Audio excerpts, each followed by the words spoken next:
Hi everybody, I'm back with the second video for today. This time I'm going to be reading chapter 5 of Matthew, verses 1 through, I believe it's 12. Okay, so this is the Beatitudes. It's the Sermon on the Mount. When he saw the crowds, he went up the mountain, and after he had sat down, his disciples came to him. He began to teach them, saying, "Blessed are the poor in spirit, for theirs is the kingdom of heaven. Blessed are they who mourn, for they will be comforted. Blessed are the meek, for they will inherit the land. Blessed are they who hunger and thirst for righteousness, for they will be satisfied. Blessed are the merciful, for they will be shown mercy. Blessed are the clean of heart, for they will see God. Blessed are the peacemakers, for they will be called children of God.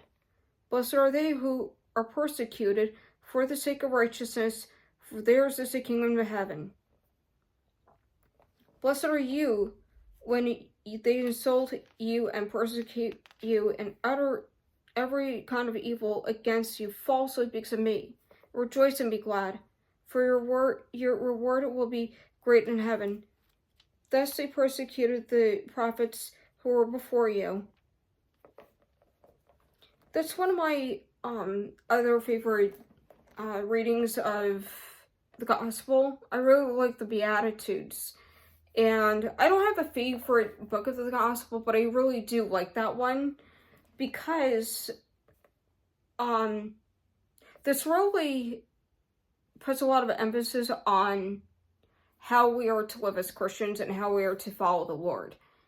And it's like a spiritual heart condition that we ought to have, like walking in the spirit versus sowing into the flesh.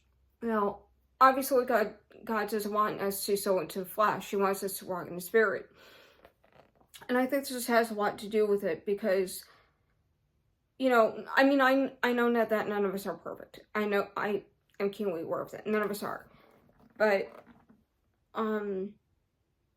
God sees the heart of everybody, and He knows who's serious about Him and who's not. And I don't want to say that these are guidelines of how to live out the Christian life, but I guess in a way they kind of point people in the right direction a little bit, because it has to do with how we live out our faith, and I think that's important.